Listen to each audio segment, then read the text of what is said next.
Very warm welcome. You're watching the news with me, Anubhuti Gaur. Let's take a look at what's making headlines.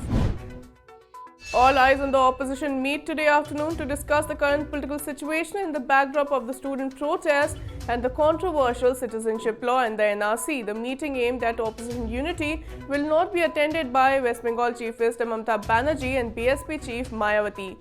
Both Mayawati and Mamata Banerjee attacked the Congress party recently, and the BJP has accused the Congress of engineering protests across the country by spreading lies against the CAA and the NRC.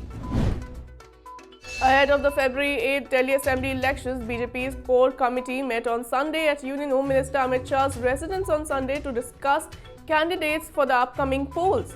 The late-night meeting that went on till 3 a.m. lasted 7 hours.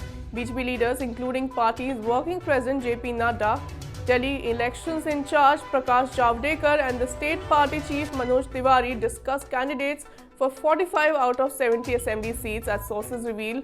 Discussion on the rest of the assembly seats will be held today. Delhi police to begin questioning in the JNU case today. JNU SU President Aishi Ghosh among 9 to be questioned by Delhi police. The Delhi police has identified over 50 people from a WhatsApp group and various videos, photos that went viral on the social media. The police have sent notice to 49 people, including 3 featured in JNU tapes, to join the investigation. Meanwhile, the Congress fact-finding team has rendered JNU Vice Chancellor Jagdish Kumar as the mastermind behind the January 5th violence. In a series of tweets, Congress leader P. Chidambaram urged Prime Minister Narendra Modi to select 5 critics and have a televised question and answer session on the Citizenship Amendment Act so that people can reach their own conclusions.